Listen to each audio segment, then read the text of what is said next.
Look See, a bit look a bit skewiff though. I never had no bedding in time or nothing. Do you know what I mean? Just anyway.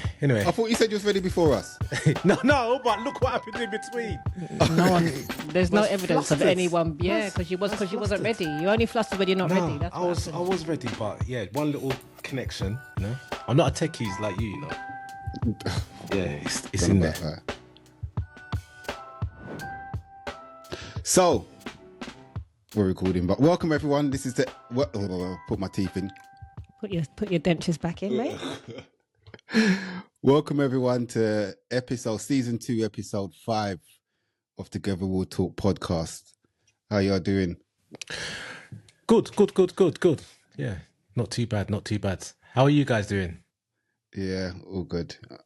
I'm just trying to fight off a little bit of a cold, but you know what I mean? I'll get there. You haven't got that mad flu that's going around, have you? God forbid. You know it's gonna get. They're talking about it being not as bad as COVID, but yeah, halfway. Really? Oh Lord! I mean, we do have to mask up in the when we're out and about at work. I do that anyway.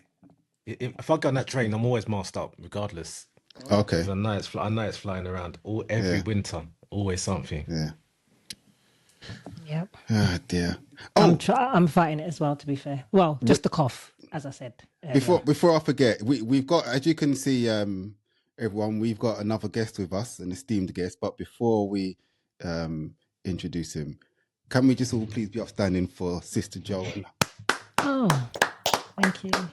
Yes. Thank you. Jo. Congratulations and well done. Jo took part in the what do you call it? It's High Rocks, but how would you describe it? Madness. It's a what is it? It's called a multi. I can't remember what the official word is, but okay, yeah. But the thing is, though, when Jo entered, she at the time of entering, she took leave of her senses and entered solo. So rather than doing it as with a partner, so how did that pan out then, Jo? Yeah. I mean, at the beginning, you know me, I love a challenge. So I was like, yeah, I'm going to do it single. Why not? And then obviously me and my friend Gina, we actually trained together. I think we maybe didn't do one session together. So we trained together the whole time, both ex-athletes. So we was like, oh, we'll do it by ourselves. It's fine. And then it came to a point, at one point, maybe about a month ago, we was like, shall we do doubles? Like, get started. Like people started being like, oh, what, you lot are doing it by yourself? Oh my gosh, why are you doing it by yourself? Why are you not doing singles? So then it kind of gave us a little doubt in our mind. And then we was like, we shook that off and said, fine. Yeah. But it was hard. I would say, you know me, I'm used to doing all sorts of foolishness, Spartans, athletics, cycling, you know, all sorts of nonsense. And it was up there with, if not being the hardest thing I've done. Wow. And you've done a lot as well. So that's saying a lot. What I was going to say is, it's for those at home that don't know what High Rocks is. It's like a obstacle course type thing, but it's like a CrossFit. They kind of say it's similar to CrossFit. If anyone knows what CrossFit is, yeah. But I was going to say it's like Krypton Factor, thinking that we're all the same age. But I remember that Joey's a lot younger than us. Yeah, I don't know anything about Krypton Factor. But So it's a bit like that's what it reminds me of. It involves 8 1K runs and 8 stations in between each run. So that's just for those who don't know what High Rocks is. The stations are different: skiing, rowing, sled pull, push, lunges, burpees, farmers carries, and wall balls. So it's and they're running in between each one. And they're running in between 1K run in between each one. Yeah. That's where I feel like I lost most of my time in the running because everyone knows I hate the running. Yeah. I don't like running. It's not a secret. But it was tough. But you know, next time I'll do doubles. What does doubles mean? Sorry, what does that mean? You do it just one person? You split so you both do the runs and you can split the station. So if I want to do, so let's say the burpees are 80 meters. So let's say I do 20 meters and my partner does 60 meters. You can split it however you want. So you can both work to your strengths and your weaknesses a bit better that way. I see. Yeah.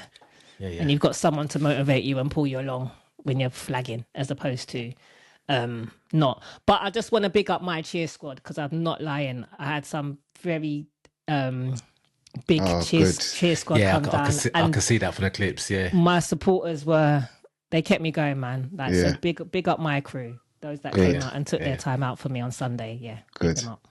Good, So, good. without them, I don't know. I might have been flat on the dirty, but yeah. No, but well done, and congratulations, because I know it wasn't an easy feat. So well done, you. Thank you so done, much, Stephen. Guys, can we want to introduce Stephen? The one Hello, and only Steve. Stephen. How are you, sir? Good evening. I'm good. I can't complain. Yeah, I'm grateful. I'm glad. Yeah, I'm happy to be on your podcast. I genuinely swear podcast. We're happy to have you on, mate. Happy to have you on. Yeah. Thank you for coming. Yeah, it is. It's a pretty. I I feel honoured. Usually when people ask me, I'm like, no, because it always feels like there's ulterior motives. And, you know, okay. with the work that I do, I have to be very careful who I talk to. Okay, yeah. Okay, we feel blessed. Thank you. So we're honoured. Yeah, thank you so much. Yeah. Well, I'm very happy. I've watched like a couple of episodes back, like the one Ollie Bouncer, Wayne. Yeah. It's good. So it's relaxed then, isn't it? We're just in the front room and we're just chatting. Also relaxed. Chilled, man. If you're going on there feeling like it's an interrogation, you shouldn't do it. Yeah. Exactly. Yeah, no, I agree. Yeah, if you feel like it doesn't sit right, because if I know the people, then fine. If I don't know you, then I'll have to get someone to co-sign you. Kind of. Yeah. No, yeah. No, right. I don't blame you. And I think that's the right thing to do. And as you said, based on, what you do, which is actually what we're going to get into, because, what you do in your day-to-day life, I think it ties in. There's a synergy with the whole aspect of cycling. Mm-hmm. So, we're going to get into that. I think Dean. Yeah, that brings us first up. Yeah, that brings us on to what I was going to say for the first question we're going to ask you is, let's talk about your cycling journey. How long have you been into cycling, and what do you get out of it? So let me work backwards. So I started on a road bike during the pandemic. Okay, so 2020. Was it 2020? So you never cycled before that, Stephen? No, I had like a fixie bike. Oh, okay. So I've had still cycling. Yeah, still 2 wheels. I was probably better on a fixie because there's no gears actually. Yeah. But I had a fixie before that. I was my daughter now. So about 10, 11 years before that, and I'll get a fixie. I'll fix it up, get bored of it, then sell it, get a new one, fix it up, recycle it, sell it on. So I was just going through fixed gear bikes like no one's business. But I really enjoyed the aspect of just spinning and being outside on the bike without really knowing the benefits. What was that? Just to get around, or was it for commuting, or just leisure? It was commuting, before, like in the 2010s, the fixed gear scene was quite big. So I kind of looked at how London got the fixed gear scene, and it was actually going back to sons and daughters of Caribbean immigrants to New York, because obviously in the Caribbean they didn't have like geared bikes, so get whatever they had and just fix the bikes up, and we'll have like one gear, and they'll spend a lot of time on their bikes, and then this whatever they were doing, niche culture, then followed the immigrants, with Caribbean immigrants, to New York. And when these sons and daughters of immigrants were quarrying, they then bought this simple way of getting around New York.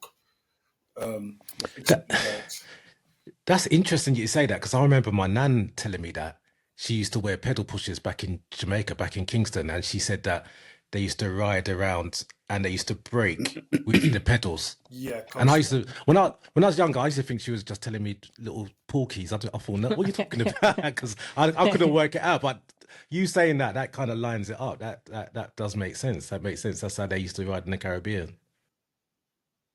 Yeah, so I mean, it's probably part of our DNA to have things not readily available, but having bits, parts, and then Make the doing best of the it. best of it, and then it becomes a culture, and then we get written out the culture. So I think a lot of people in different cities all over Europe got into the fixed gear scene, not knowing that the catalyst was the Caribbean community in New York, and all of these couriers of Caribbean descent using a fixed gear bike to get around. So I was in it then, and then because all the gyms were closed, it was like the only thing that was available to me because I was losing my mind at home, you know, not being able to like go to the gym in classes. I just bought a road bike off um, Facebook Marketplace. It was a completely the wrong size, the wrong fit. Yeah, I think I had a calendar, and then it was like too small, and then I sold it a slightly bigger one, and then I sold that one because it wasn't right, and then I eventually found one, and then I think BCN were doing like a laps around, Regents. yeah, on Saturday, like when the everything kind of opened back up, and there were like Yeah. hundreds of people there of color. And, they split Hmm. into groups, and then we learned how to ride on the road in the groups. And it was like, okay, I quite like this, and I quite like being around people that look like me. Hmm. Because before we were just not there. We were there, but we weren't being seen. In numbers, yeah. This platform where people that look and talk like you during a time where it was quite difficult. The pandemic was, I don't know about you, but the pandemic was quite difficult for me, Hmm. just in terms of my own mental health. Having that outlet, you know, I kind of like, okay, the only thing I can do is cycle. So I'm going to use that as a way to like, one, get fitter and then look at my mental health outside the home, So, yeah, so just looking at different groups, you know, by then a lot of groups kind of sprang up, and it was just like depending on what day Mm. I was available and where they were going, I'll just jump on rides. Yeah, the pick of the bunch. Yeah, there was quite a few, and it was just Mm. like we did some memorable rides to Brighton and to Southend, and I know that I couldn't Hmm. have done that without being in a group ride. There's definitely times I just Yeah, wanted to turn back and go home. But I was in so yeah. much. It opens up a new world, doesn't it? Yeah, it opens up a new Yeah, world. for Yeah. sure. For sure. Yeah, and you touched on how it helps your mental health. So I'm going to move on to something that obviously I know you put a lot of work into. Yeah. Could you tell us a bit more about the Mind Bubbles project Oh, the mind and bubbles. what motivated you to start it up? Okay, I've probably told this story a few times. So I've been working with young people for about 20 years. I started off as Wow. a TA. My first school was in Lewisham. I know that's your part of town, Dean. That's my ends. I Yeah, yeah. started off in St Joseph's Academy Okay, yeah, a yeah, couple of years before it closed. So I was proper thrown in the deep end.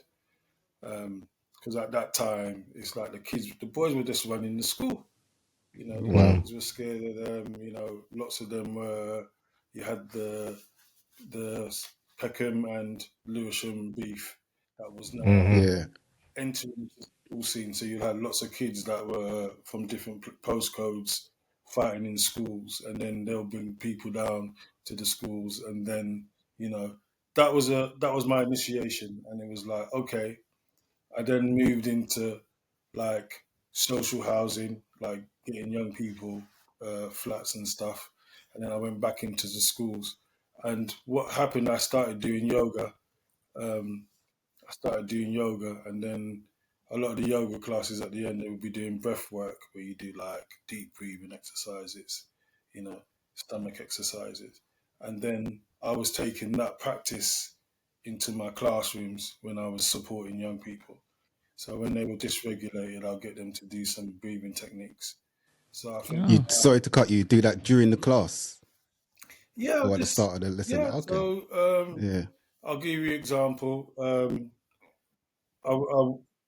I still work in a Saturday school called Upward. They're based in London at uni. So the teacher will come and teach, but I'll be there supporting the class pastorally. So in terms of behaviour and classroom Mm. management, yeah. And a lot of the time, when they started to get a bit unfocused, I'd either give them a movement break or we do a minute silence where they count their breaths. And that will be physical or brain reset. So after that, they'll be back on track. And then I think my boss started to notice that. So they sent me on a course, an 8-week meditation course where I kind of learned different techniques and different breathwork techniques. And then after that, I then went on another course where I could teach young people meditation and mindfulness. So then I was incorporating all of these things into any classroom that I was entering. So that's when I thought to myself, because schools are places where there's a lot of like anxiety with our young people, especially our black and black mixed race students. And a lot of the time, their behaviour is attributed to the way they look. They were obviously finding it hard to navigate. So what I was trying to kind of teach them is that if you can regulate yourself, you find that you'll make better choices because your mind's a bit clearer. So a lot of the time they'll get into things with teachers and then they'll completely lose it. And then that teacher or the school would use that against them, you know. So we were looking at strategies to help them self-regulate. And this was mostly boys, was it? Well, Well, obviously St. Joseph's is a boys' yeah, school. yeah, yeah. So That was at the time it was boys. Yeah, it was boys. How did they take you? Because I'm trying to envisage it in my mind. Because I went to a boys' school, Yeah. and I just imagine it in mind. A group of us, especially the black boys, a teacher coming up to us and telling us that we can do yoga. Yeah. We must do yoga. I'm trying to work out how Or did you to breathe. convince them? Yeah. Yeah. How did you convince them to do that? You know what you do? And it's not rocket science. You go for the most influential person in that room, student in that room. Right. I'm Yeah. not talking about alphas, the biggest, the ones that Yeah. the other students listen to. Yeah. And They respect. you kind of say to them, I would like you to be an ambassador. I need you to get these other young people on board. Yeah. So because they kind of trust you and they know that you're not just doing it for, you want to be able to change their trajectory. If they kind of sign up, other ones will kind of follow. Like, yeah, he's doing it. Even though it looks silly, if we get past all of that, it looks silly. I'm not doing that. I look like an idiot. And you find that young people are like sponges. The younger they are, the more they'll be like, I'm doing this for me. I don't really care what it looks like. As they get into teenage mode, they'll be like, okay, I'm looking like an idiot. But the younger you get them, they're more open to like doing things that make them come out their comfort zone. If you get them like 5 or 6, even though they can't keep still, they'll do the breathing exercises. They'll count their breaths for a minute, because they want to impress you. They want to I want you to see me doing well. Whereas they get older, it's a little bit harder, but you have to get different people in the room on board. And usually, if you get 5, I call them enzymes or catalysts, if they're on board, the other ones will then kind of like, okay, I kind of follow them. So there's just strategies in terms of how you work with young people. You can, if you do it the right way, you can sell them anything. Yeah. If you're invested in them and they know that you're invested in them, then they're more likely to say, okay, I will try this, and that's where you need to have a passion. If you're working with young people, working with anybody that's vulnerable, you need to have a passion for what you do, because they'll suss you out quite quickly if they know. You're not there for them. You're not there to really help them. You're there to be seen, and it's more about you. But it's very hard to engage young people if they don't trust you. So you have to build. It takes ages to build trust. Right. That's why you have to be consistent and show up, and go above and beyond. And as much as it's challenging, it's very rewarding when you see young people come the other side. Yeah. It's really important that these stories are told. And it's like, I love to celebrate young people because nobody else, the narrative around young people is that a lot of them are misguided. Yeah. And it isn't the case. It's like maybe 3-4% of them. Most of them are getting It is, but that 3-4%, they make it out like it's 90%. Yeah. In the media everywhere. They're the loudest, isn't it? The 3-4%. Yeah. Yeah. So it's important that, the work that Mind Bubble does, we go into schools and we deliver programs over a period of time where we get the right type of student. We don't just get their most challenging students. It's not a dumping ground. It's not where you just dump all your difficult youths in the class. I want a cross section of youths, and it's no longer than minimum 6 weeks. And I say this to the schools. I'm not signing up if it's just a tick box or you've got a certain amount of money you need to get rid of. So there are a lot of meetings initially, and if it doesn't sit well with me, I won't take the work. Because I'm not. So you've gone to a variety of schools around London, have you? Yeah, I've been in the Mossbourne Academy that was on the news recently about the way they deal with challenging students. I've been in Edmonton County, in Enfield. I've been in quite a few primary schools, and the most important work is really done in primary schools because they take that on. They kind of use it for the rest of their lives. I've got young people that, they're my ambassadors. They do breath work, Yeah, it's good. And that's really important. It's embedded in their lives. It's not just in school. They use it whenever they need it. It's become a way of life for them. Yeah, so they have a toolbox. They use it to calm themselves down. Yeah, they have a toolbox and they talk to other young people because obviously I'm a granddad to them. So whenever young people are telling them, what? So you're not the uncle is a new term nowadays.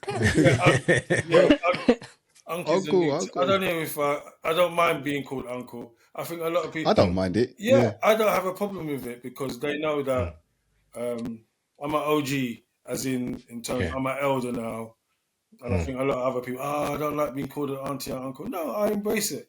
It's respectful. I like it. Yeah. It's respectful. It's just showing respect, isn't it? I'm a pillar of wisdom, not all the time. Yeah. Because I can be as childish as the kids sometimes. And it's like, I make it worse sometimes when I'm hearing stories and I'm not supposed to laugh. And I'm and it's like, it's funny. Yeah. It's funny in context. And then we move on. Yeah, because when they have the banter, sometimes I'm not involved in it, but I might hear certain things. And I can't help but laugh. Yeah, but what helps is the connection is that you used to be them and they know that you used to be them as well. So there's that connection in it. Yeah, I think that you understand. You're one of the few people that actually understand everything that they go through. Yeah, and I think we need more people like that working with our kids. People that are on the ground, that have grown up in their environments, that have grown up in the type of home that they come from, that have had the challenges and difficulties and come through the other side and can tell a story about, I know it's difficult for you to maneuver from your house to wherever you're coming from. And I know you're not on road. And all of these things, you could be in the wrong place at the wrong time. Yeah. I've lost kids to the street, like just being in the wrong place, like dead, mistaken identity. And it hurts, but a lot of them, they just want to go from A to B in peace. They want to go to school and home in peace. They're fearful of getting robbed of their phone. I mean, their phones get robbed, but they're held at knife point at 13, 14 years old. That's traumatizing. It's traumatic. Yeah. It's traumatizing because they don't want to come out of their house now, but they have to go to school. They've got anxiety. The parents have got anxiety because they're always worried about where their young people are. So it's for young people. It's very hard to navigate the world that we're living in terms of just keeping themselves safe because no one wants to really hear what they have to say. We seem to have the best answers for them, but sometimes when you just listen to them, it's like, we can do a lot more in terms of keeping them safe. Yeah. Fascinating. Joe? So, why do you think some black men and boys suffer from mental health, and what methods do you use to help them? Wow. I looked at the question. I couldn't really come up with an answer. I think it's a cultural issue. When I think about men my age, even a little bit younger, and I look at the younger men, a lot of how we communicate is based on bravado and masculinity, a misplaced masculinity. So even though I know my dad, I didn't grow up with him like day to day. I think when I speak to a lot of my peers, quite my few of my friends grew up with their dads, but it didn't mean that they were present, if that makes sense.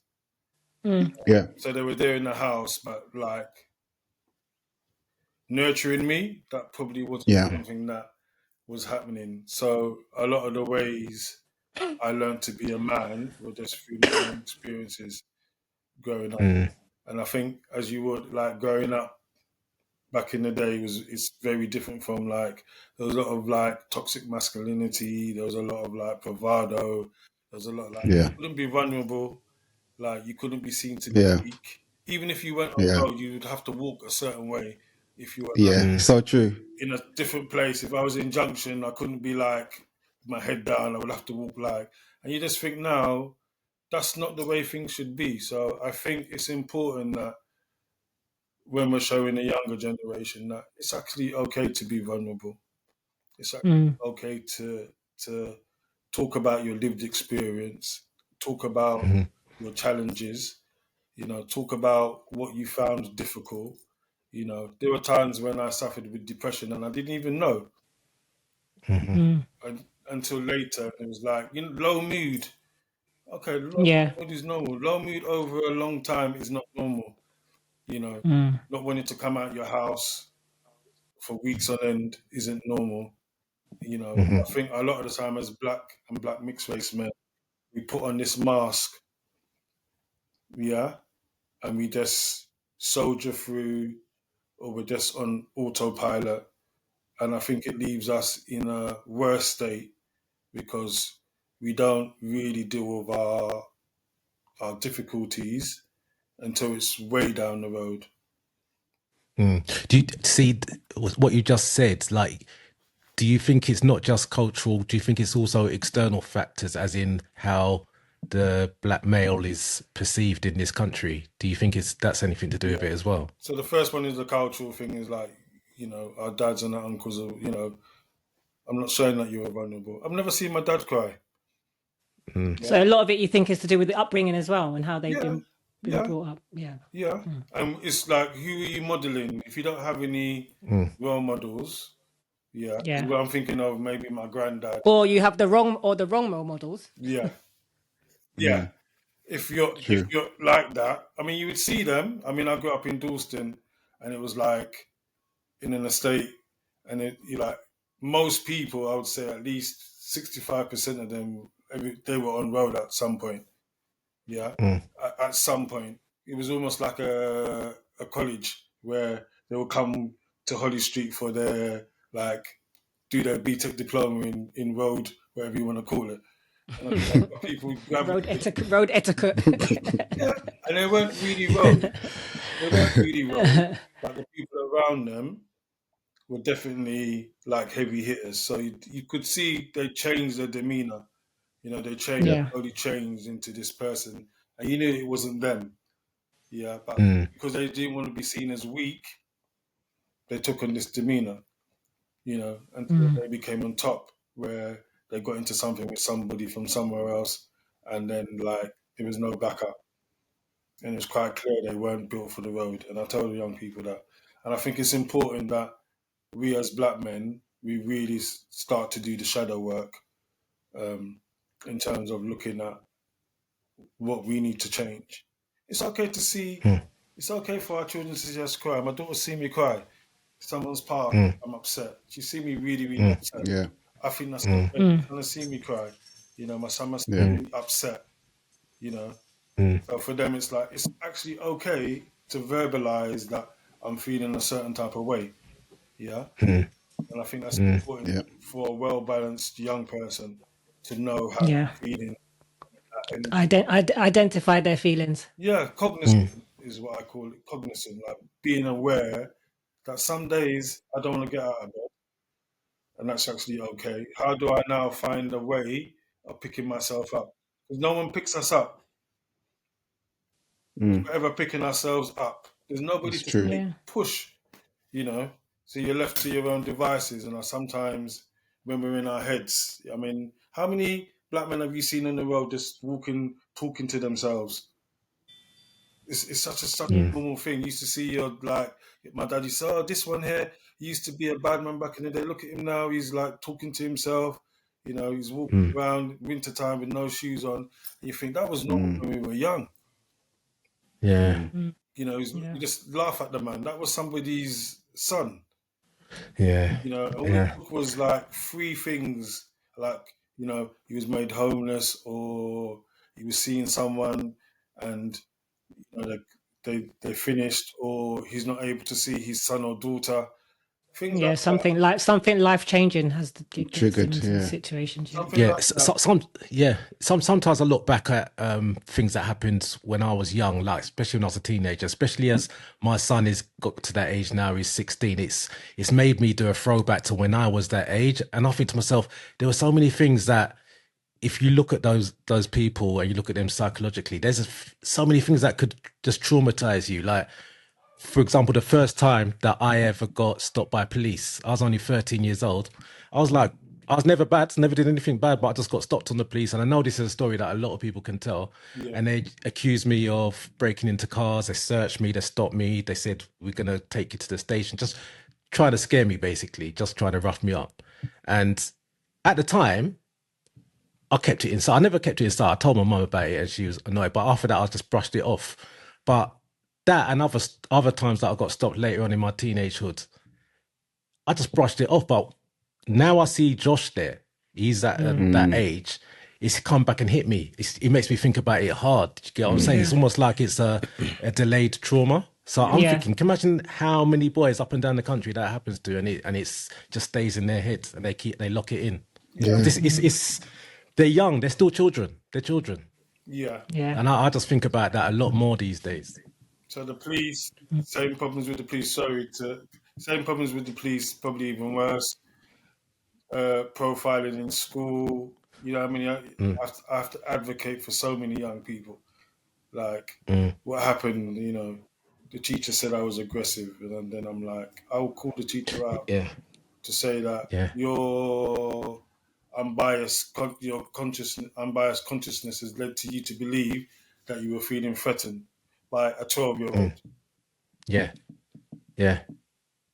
I remember we had to go and speak to one of the teachers that teachers accused, said my son might be dead. Well, basically said he was naughty when he wasn't, basically. We had to really investigate. And if we didn't, which is a lot of parents haven't got the time to go and test it, just saying to the kid. But when we really checked out all the details, it's the fact that the teacher just assumed that he would be like that. And it was nothing of the sort. But and I know that happens a lot.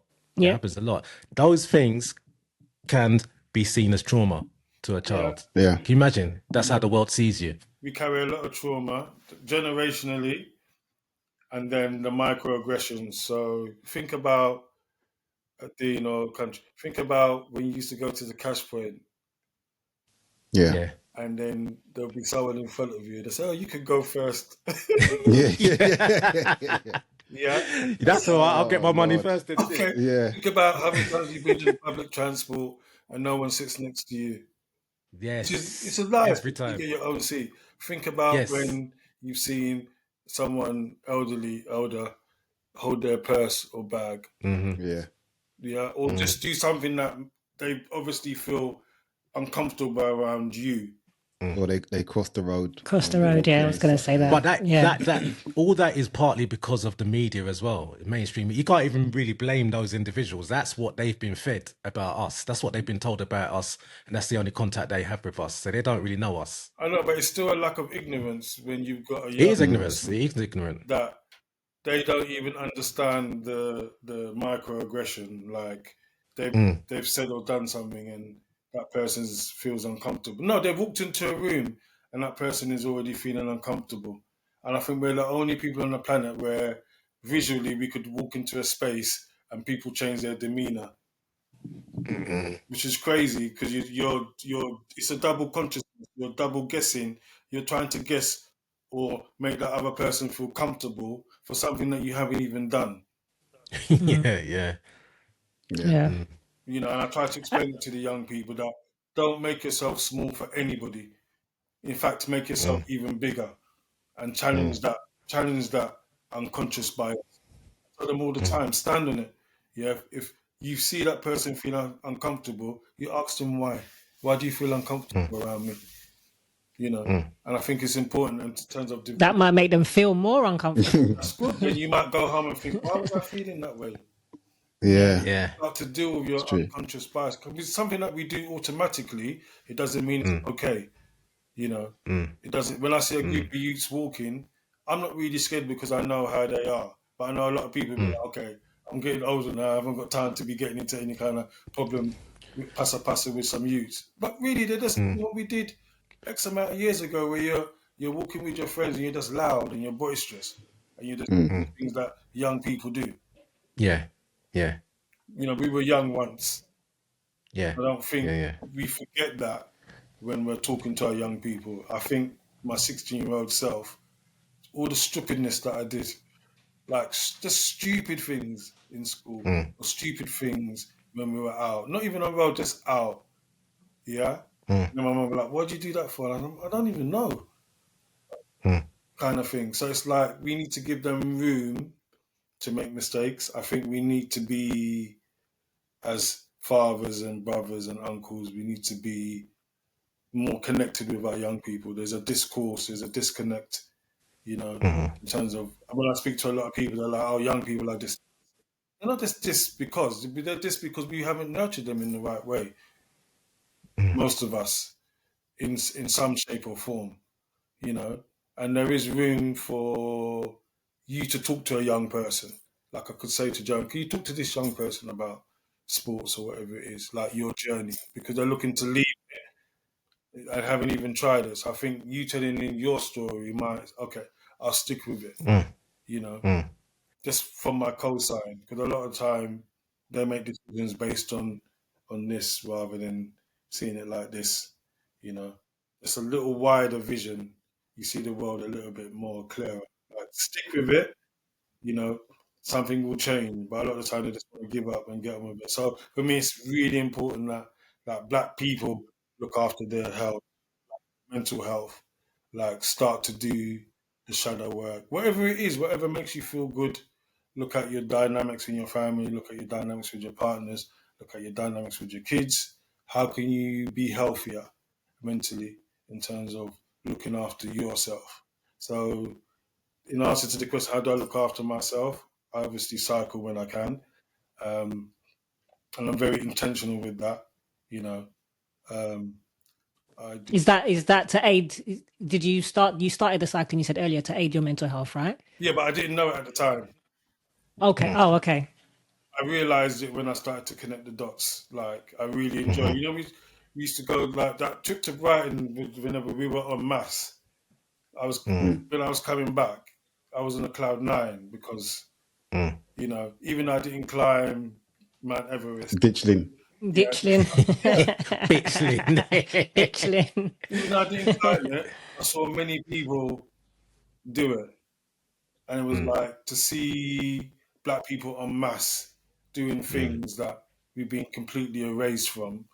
It felt like that community feel, like Voltron. If Yeah. we do things en masse and we work together, we can achieve a lot more. And those type of days where it was like the weather was nice, you know, everybody was riding in different groups, but we were riding together. We were supporting each other. We were encouraging one another. Yeah, those Yeah. things you can't do alone. You know, so I think it's important, like when we're together and we're doing these things, that we kind of realize that, like, we're building like we're building real strong bonds in the community of riding. You know, that could be life changing for some people. Mm. It improves their health, it improves their mental health. They get a lot fitter. You know, it stays off all these other ailments. You know, they're outside and they're socializing. It's also very good for your mental health. And then you're encouraging people. And what do you think of why do you think cycling specifically helps with that? What I mean, you know, some people choose to run, some people choose to do high rocks. But what is it what is it about the cycling specifically that helped you? The physical challenges, like sometimes I just wanted to give up. I'm not gonna being in that little saddle sometimes, and you know, my ass would be hurting me, shoulders would be hurting me. I feel like I wasn't even moving. Like doing ride London was, you know, when we go. I said this to you, to countryman. You know, when you go in, you've gone past Snaresbrook and you're going towards Epping, and that I'm thinking, am I going up or am I going down? Because it feels It's that like a false flat, Oh, that hill is terrible, and it goes on for miles and miles and miles. Yeah. You think, why does it feel like I'm riding in sand? yeah. Because it looks I wasn't flat, with but it's people. not I flat. just turned off. You know what? I'm going home. So it's a matter of resilience, like overcoming physical difficulty. You know, and then like you get to Epping and it's like you're 20 miles in and you think, oh, no, I just want to go home, man. This is too much. You go past and then it gets like you're undulating hills, so you're going up and down and you're up and down. And I just want to get off the bike. So if I'm not with people who help me, who go in, they keep me distracted, things like that. I wouldn't have been able to do it twice. And it was like, I'm so proud of myself for doing that because I'm the laziest cyclist ever. I'm so proud that I've been able to do Ride London twice. Yeah. Wow. Like when people ask what's she like, Ride London or ride into Southend or ride into Brighton. I know you guys have done some big miles, you know, ditched the one that you ride in the night time.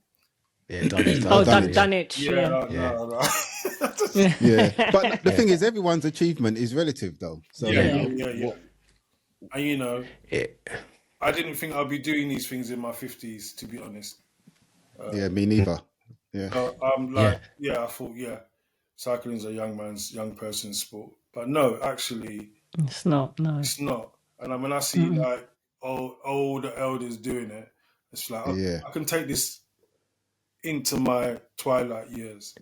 Yeah, definitely. It's one of the few sports you see 70-year-olds still riding up and down in the countryside. Yeah. And like you say, it's like the sense of accomplishment that's what's good for your mentals. I can do it. Yeah. Like you know you can do something. You've achieved something. Or you did do it. You know, after you've done it, the sense of achievement when you get home and you look at the Strava and it says you rode how many miles at such and such pace. You think, what? Yeah, Is that me? You could be hurting I mean? as well. You're hurting all over, but you just got that glow. It's and you've been hill and gully, and you've climbed every one, and you know what I mean. It is a sense of achievement. And you've done it, as Stephen says, you've done it with a group of you, so that's even more mentals as well. Yeah, I mean, just to touch on what you know, Dean was saying there about the group, and I know you kind of touched on it a little bit, Stephen, but I just wanted to delve into that just a little deeper about the fact that you're quite an active supporter of a lot of the black and brown cycling movements. You kind of like traverse into, you know, quite a few of them, right, of a few different groups, you know, including being a prominent figure in, like, you know, the annual BUBR event, and you know, God rest her soul, Dion, you know, organising those events, you know, cycling events in honor of her memory. Yeah. What drives your passion in this respect of, you know, being part of so many different clubs? I think community, and especially in our community, it's really important that we put aside our differences and work for the common good. And I know there's a lot of egos. I look at different groups sometimes. It's like if we put the ego aside, and just deal with the common goal, which is to get as many brown and black people exercising, whether that's through running, swimming, whatever it is. If it's something that's gonna make us feel good, then I'm happy to be part of it. So I think the BCN thing, the Black Unity Ride thing that Tokes obviously has now taken to a different level. When he said this is what he was doing, I was happy to be part of that journey. And obviously every year we do the ride, and whether it's raining, whether it's Yeah. it's either raining Yeah. or it's Lord. sunny. So like Hurricane or yeah, and I think it's important, as I said, especially for the young people, to see us as elders really, showing up, showing up, and encouraging. Because I was at a point where, when I first started riding, people encouraged me. Yeah. Come on a ride, come on a ride.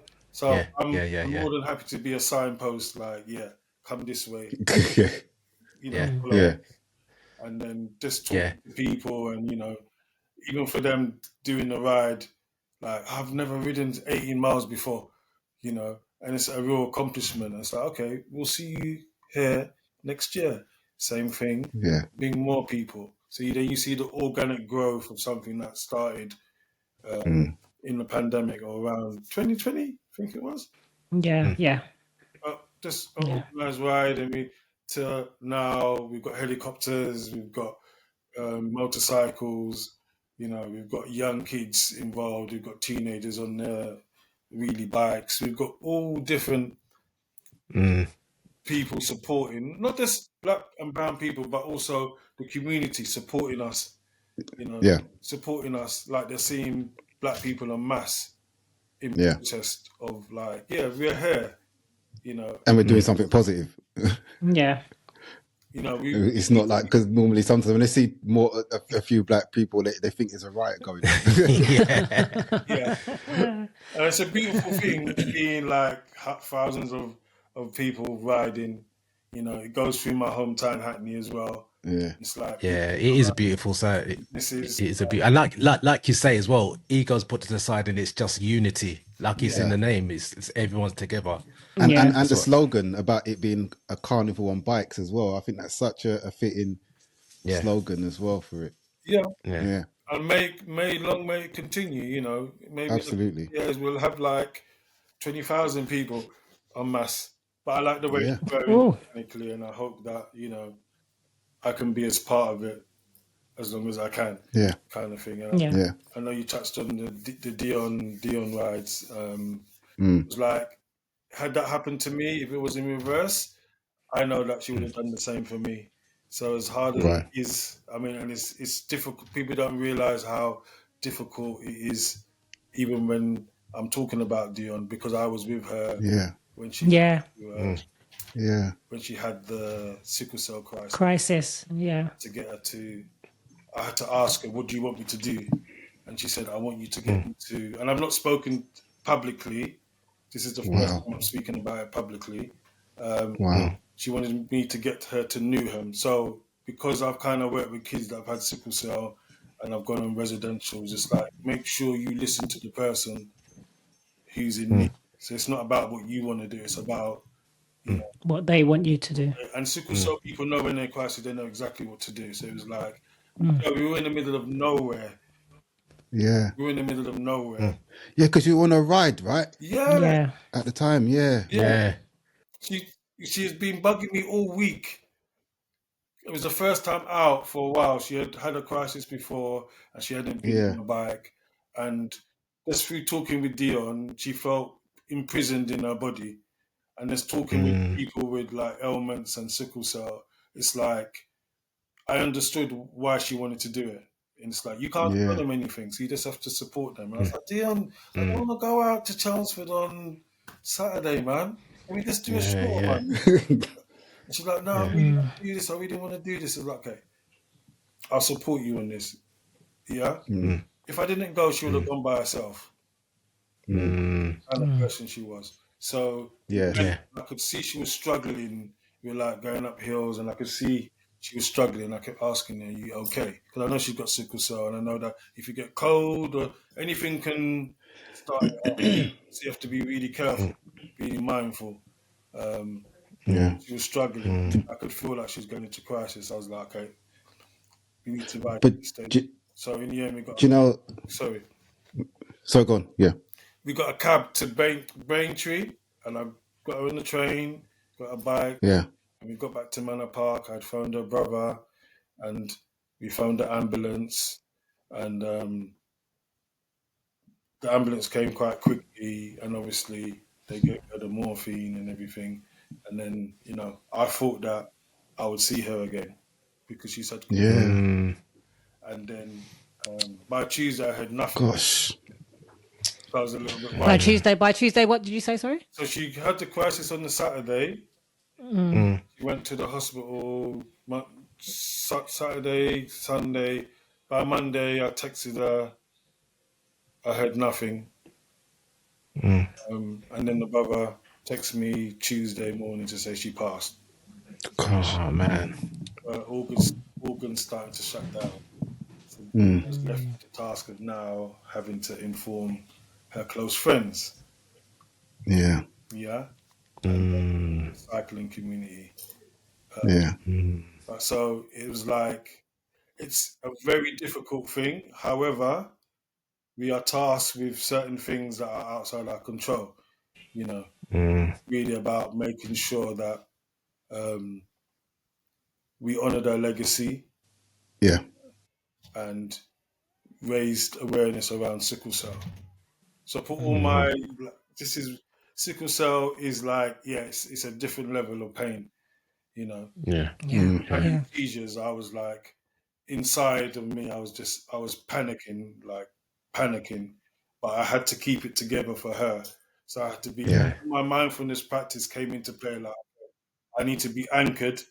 Yeah. I need to be measured. I need to listen to what she wants. Inside, I'm falling apart. You're panicking. Yeah. I'm keeping it together because she needs to see me being calm. If I'm Yeah. Yeah. freaking out, that's going to make her even worse. She's the one in pain. I'm not in the pain. Yeah. Yeah. It's like, Yeah. I think all the practices that I've done got me to a place where I could say, yeah, I'm going to make sure I get you to where you need to get to. Even though inside, I'm literally falling apart. And not many people know that story. Thank you for sharing that with us. Yeah. Thank you for sharing that. And it places being vulnerable. Yeah. Yeah. Years ago, if you asked me, Yeah. I would have been like, no comment. I'm not. I can't talk about it. But I think it's important that we came through a pandemic and loads of people lost family and close. I don't know any people didn't. Yeah, I lost my mum. My dad lost his wife, and then I lost a really close friend. But I knew that my practice of like meditation, it got me through those really difficult times. Yeah. And Yeah. I know people that lost like 6, 7, 9 relatives in the space of 6. It was It's bad times, man. yeah, and that's what stay with me. And some people like carry on like we didn't have a pandemic, and maybe because they don't really want to deal with they don't want to do the shadow work. But for me, it's important that I reflect on my own journey. I'm helping other people. I need to be able to help myself. So I don't want an empty cup. If I'm not in a position to help you, I say at this moment I can't help you because there's nothing in my cup. Yeah. Yeah. And I think that's important. If you're going to be of service, you need to be able to know that I can help you. I have to help you because if my cup is half full, I'm not in a position to help you. And I think a lot about people do that, and it's like, you're not being of service. No. Look at your own reasons why you want to do that. Yeah. That's why it's important to kind of like know yourself. I see a lot going on. Everyone wants to be the main character. A lot of main character syndrome. And you're vulnerable for a reason. And it's okay to be. I can't actually help you where I'm standing. Okay to acknowledge. So as men, we need to be able to say, actually, I'm just gonna sit this one out. Yeah. I can't really help you, Bedroom. I can't really help you. It's like whatever it is, and I need to take care of myself.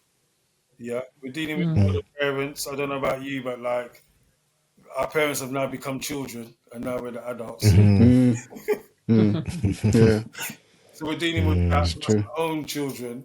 So we're stuck Yeah. dealing with our elderly parents and dealing with our younger children that are now. Yeah. It's a lot. It's a lot. I mean, So, and not only that, well, I don't know about you lot's parents, but me and Jay's parents, there's like, not only, it's not even like they're like kids, they rave like teenagers. They go out more than me. It's like, how have you got the energy? Because they're retired now, they got time. Yeah. And that group, that generation, know how to party. Do you get what I'm saying? It's like, Yeah. I'm going to my bed. What do you mean you're going out? You know, them ones there. So it's like, now I'm dealing with the kids and the kids. Do you know what I mean? Yeah. it's like their life back. So I agree. Abilities. They're going out, and it's like I go to the gym sometimes and I see my mum's friends, my aunties, and they're doing aqua aerobics, and I'm saying, Yeah. see more of that. Good, man. Good. Yeah. Yeah, that's what it's about. That's what it's about. But you know what? It's speaking about with Dion and with the kids, the work you do with the kids, you've demonstrated the importance of mental stability, controlling emotions, as well, especially in times of like crisis, like in the situation with Dion. Because imagine if you hadn't had that self-control, I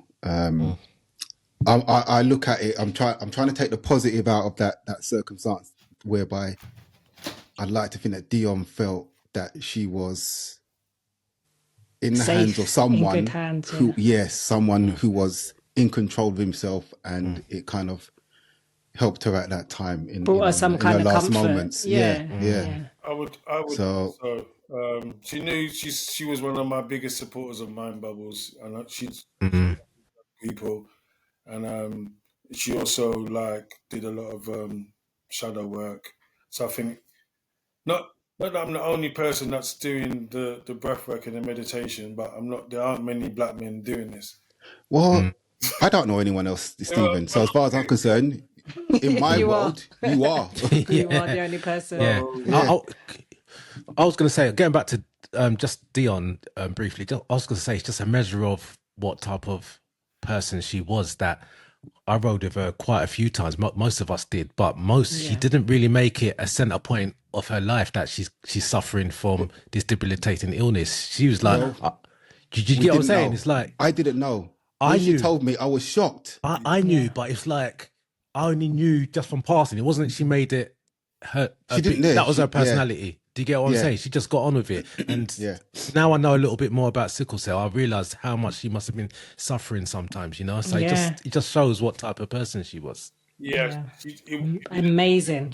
She was amazing. Yeah. And sometimes, when we were riding in the cold, and I'd be like, take my jacket, and she'd be like, no, take my jacket. And she knew why I'd be like insistent on taking my jacket. Yeah. I'd bring a spare one.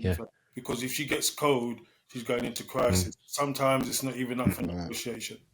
Yeah. You need to stay warm, and you know why you need to stay warm. And most people they don't know you have sickle cell, so they're not going to know that you need extra support. I've got a jacket in mind. You're going to wear it. It's not up for debate. Yeah. And then when I see you next, you just give it back. Yeah. You got enough clothes? Are you warm enough? It's like discreetly, because obviously it's their stuff. So it's like you have to respect the fact that they don't want the whole world to know.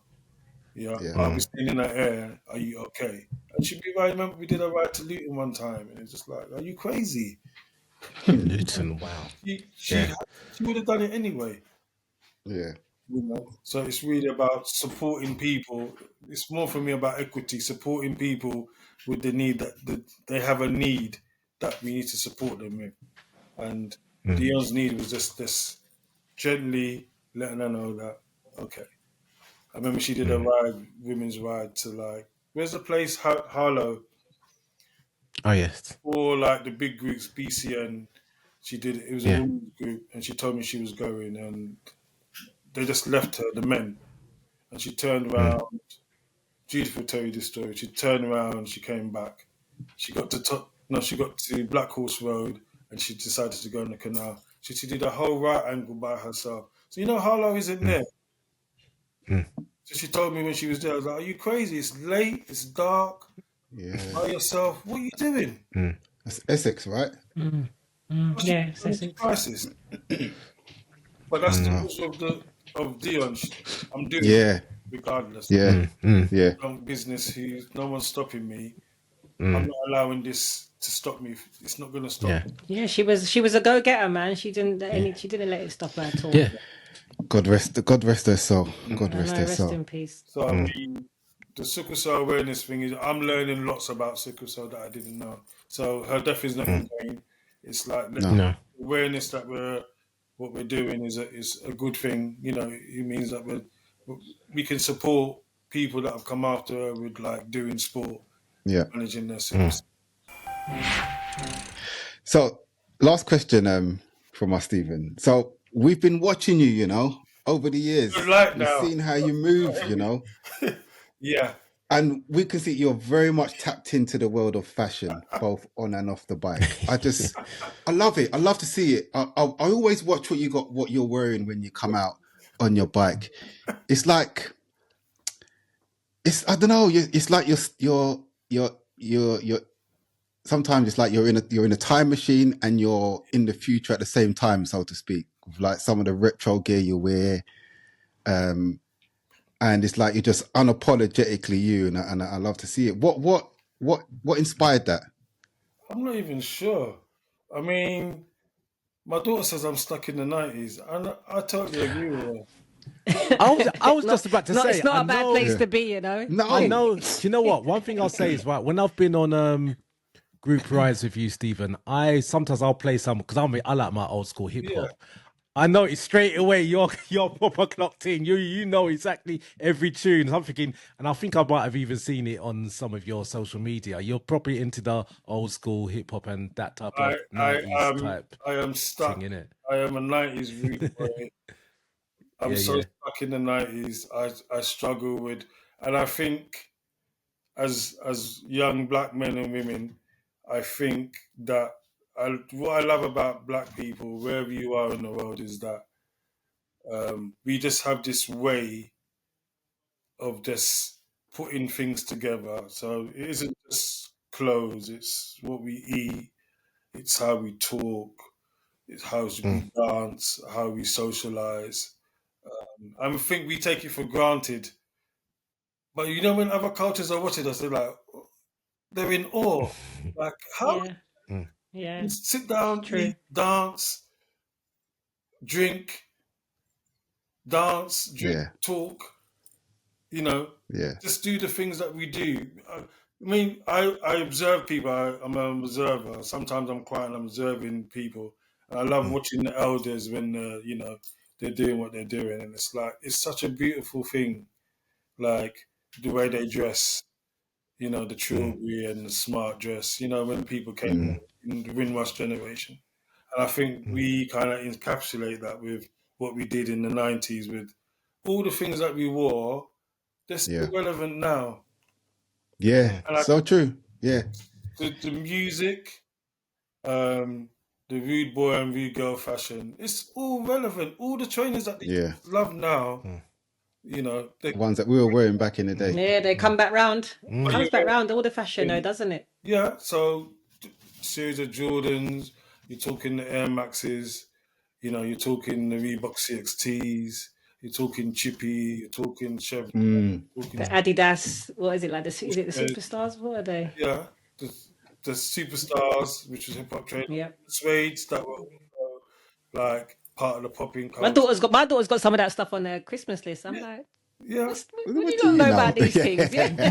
my son started raiding my wardrobe from my old stuff. You my know, daughter's old forever. Stuff. Yeah. Wow. I've got old school pair of Timberlands I had from when I was about 17. I literally have them upstairs in my cupboard. Blue ones. And my daughter's like, Mum, can I have these? I'm like, absolutely not. I don't wear them, but the fact of the matter is, you don't need to. She's like, Mum, please. Oh my gosh. Where did you get them from? I said, I've had them when I was about 18, I swear. Yeah. Before you were born. Round. Yeah, exactly. Trailblazers. and we need to give ourselves a pat on the back for being. I think young black people, we were so original. Like you wanted to look like yourself. You didn't want to look like anybody else. Yeah. So you had your like, this is my own personal stamp on what was happening, and I think it's like important once again when we're talking to these youths. It's like, yeah, I am not apologizing. I told them stories about Puma, Adidas were brothers. They can't believe it. What? Yeah. Yeah. Puma, Adidas were brothers. You don't know anything about trainers. Yeah. No, no, Nike was started because ASICS said we're going to charge you double for import.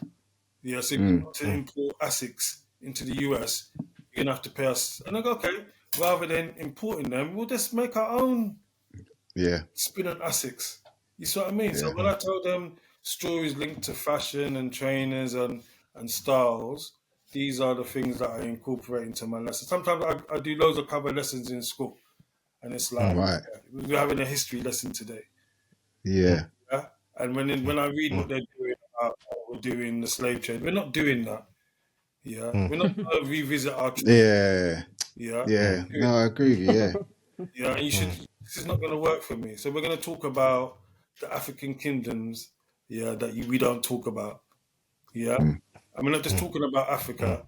We're talking about how the Windrush generation made it a lot easier for other immigrants to come here and have a slightly easier life. A positive spin, because it's barely ever as positive. And that's the thing, like my daughter's a teacher, and she says one thing that I remember her telling me about it is that it's one of the hardest jobs. It's hard and it's tough, but it's also by far the most rewarding job. She said it's the best job in the world because how you can influence young people. Like you said, they're a sponge. So it's amazing. They're amazing people. And good teachers are worth more than their weight in gold. I mean, I'm sure all of us remember like one good teacher you had at school and the impact that they had on your life. Do you know what I mean? So if you're doing it correctly, you do that person walks with you somewhere like through your life. You know, you never forget them. Yeah, and but it has to be a teacher that enjoys what they're doing and has 100%. passion. Like exactly how Stephen's talking. You know, it's someone that's actually got passion in it. Because the kids aren't stupid. They know if they care or not.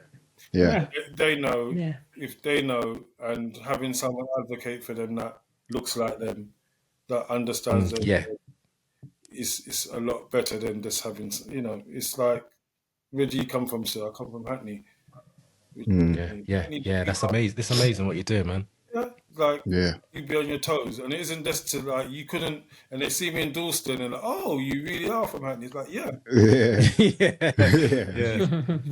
I was from, you know. So the fashion thing is like, and also I did graphics. I did art and design at college. I did graphics at uni. That's making sense. Yeah. I'm not creative, but it's very much taps into like things. But thank you for the compliment, because no, man, I love to see it because I love my bright colors as well, and it's just so refreshing. You know what I mean? Refreshing to see, and like I'm stuck in the 90s as well. You know, old school hip hop and R&B and so on, and I just found that although fashion comes in cycles, but I feel like when it comes to the 90s, it's never kind of like gone out of fashion and come back in. It's just I feel that it's always just been there, been there. You know, you'll find pockets of people that are just some variant of it has been there. Always, but you know, it's pivotal in what's happening right now. When my son shows me certain trainers, and like, what? How did that come full circle? You know, Adidas trainers right now are based on 70s, 80s models. Like Ambers and Mambas and Gazelle. It was standard back in the day. You know, and I told these kids, like, I tell them a story, and they can kind of build a picture of what it was like when we were growing up. So they kind of connection. Like, this isn't what you're doing. We've done being here before. Yeah, we done it. We do it in the t-shirt, everything. You're just trying to rehash something that we were the originators. We were the pioneers. That's true. And then they're kind of, okay, all right, we're gonna give you your props because I'm passionate. No, I'm not having this. What you're wearing, That was all 20 years ago. You know the edges go and Yeah, yeah, yeah, having your hair. The girls with the edges. You were doing that. yeah.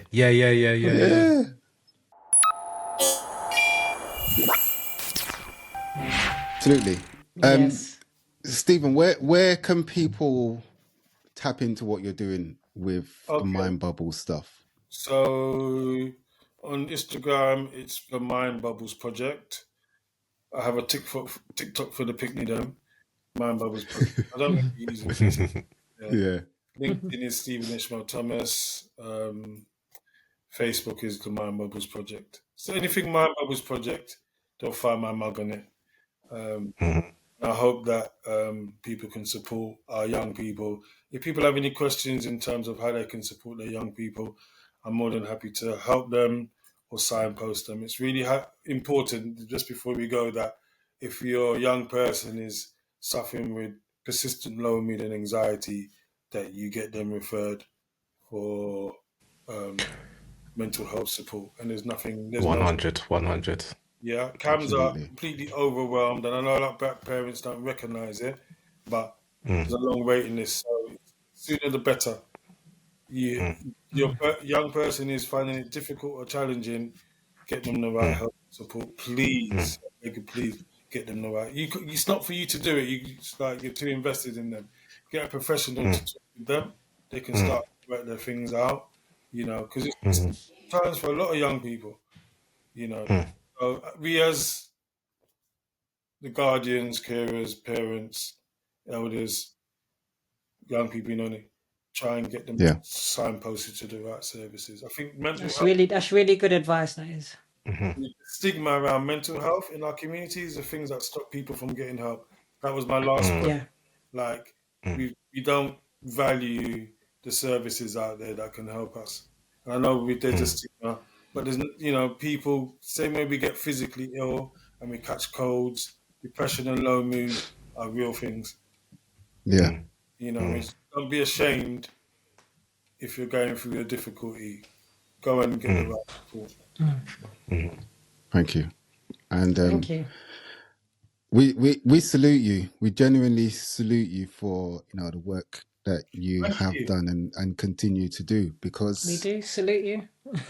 it can't be easy, having to deal with the generation of youth. And it's so good that you've got that passion to actually want to work with people, because not everyone has the patience and the passion. No. Yeah. It's I give God thanks for the grace that He's given me to deal with my own three boys. So to then have to then go out into the world and to deal with all of those those children in the schools and communities and so on, you need to be saluted, and we salute you. Yeah, not all Thank you for what you're superheroes doing. wear cape. Not all superheroes wear capes, guys. So That's right. Yeah. That's right. The acknowledgement. It's been a tough week. I've seen teachers and I've had to meet with parents to kind of support them and protect them. And I know that sometimes it feels like a war of attrition. I'm not going to lie. Yeah. It feels, it's like sometimes you're completely worn down, and that's why I tap out in the evenings. I go, Yeah. just to look after myself. Yeah. Absolutely. I try and be as trauma informed as I can. And anybody that works with young people, make sure you go and do your trauma informed training. You're not saving anybody if you can't save yourself. Because a lot of That's very true. Good there you point. go. they There want you to go. be superheroes, but you actually make things worse when you try and be a superhero because you don't know what you're dealing with. So go to experienced practitioners, go and get the right support. So thank you for acknowledging me. It's lighting up my day. I'm going to. Thank Good, you, man. Stephen, Good. man. Well, You're doing thank you. good Thank work. you. Good work. You're doing It's good nice work, to be man. acknowledged. If you got any awards for me, please let me know. Yeah. Take your flowers. It's all right. Yeah, take them, man. Flowers. Yeah. Flowers. I appreciate They're it. yours. You do, and I know that you've been watched. Like when I spoke to you, country in the summer, that you said, you wanted me to come on. Yeah. Because I love talking about the work that we do, the work that I do, and raising the profile of how we can support young Yeah. people. Yeah. Yeah. No, because we were there once, ourselves, and we've all got children of that age. So, Yeah. we're just really grateful for your time. Yeah. Thank you. And yeah, so the Mind Bubbles project Yeah. on Instagram and TikTok, or TikTok as I once called it. And that's on Instagram, All the Facebook, everything as well, and TikTok, Bubble right? project. But And last but not least, is your personal Instagram page private, or where can people go if they want to get some fashion tips? fashion tips. I subliminally put them in my post. So the last post I did, I think I was wearing a car hat jacket, but the you didn't film me properly, cut me out. Oh, nah. I saw it, but then the one before I had my land top. Yeah. So it's like I always try and put little things in, or where something from a black business, so Men or the Best Windies. So it's all intentional. Good. Oh, where's that come from? And it's like, the Africaps, all of those things is like, Yes, I noticed that one. Yeah. Oh yeah, because I forgot. Yeah, that we need to add model to his Oh yes, his resume. to his resume. resume. That's it. Yeah. So if you go onto the AfriCap website, so it's see Stephen's face. Yeah, you see him modeling cycling caps on there as well. Yeah, I forgot about that. Good point, Dean. Yeah.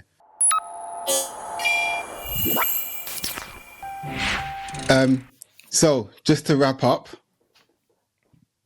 we are on all the platforms, the usual podcast platforms that you may have heard of: Spotify, Instagram. Oh, actually, before I go any further, you mentioned about being intentional. I want to be intentional here and say a big shout out and a thank you to.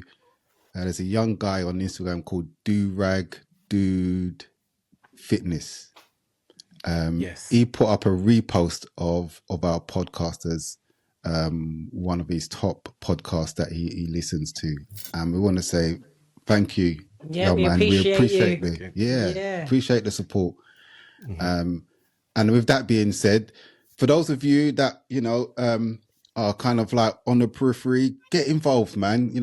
Share, we appreciate, the support, share, comment. On the videos, whether it's on Instagram, TikTok, YouTube. There might be something in our discussion that you can add, that we're chatting rubbish and you want to correct us. Do it. That's true. Just come in and tell us, isn't it? It's very true. Don't be shy. True. Don't be shy. Very true. So YouTube is Together We'll Talk podcast. Yep. Instagram and TikTok is together_we'll_talk. Yep.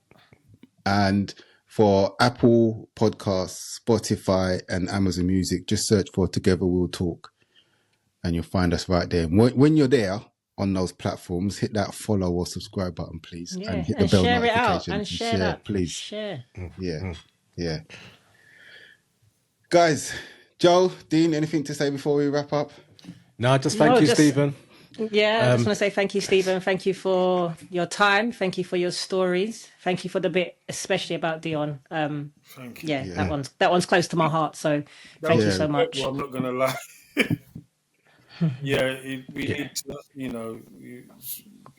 Big star, big light. So yes, and we will continue to honor her name as far as cycling is concerned, as much as possible. And thank you for what you're doing for our young men.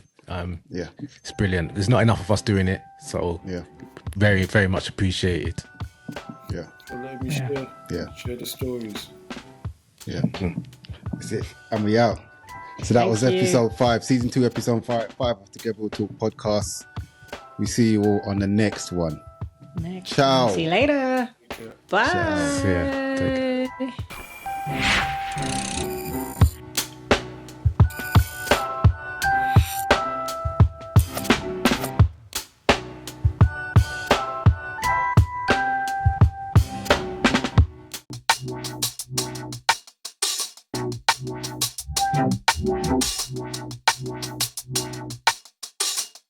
care.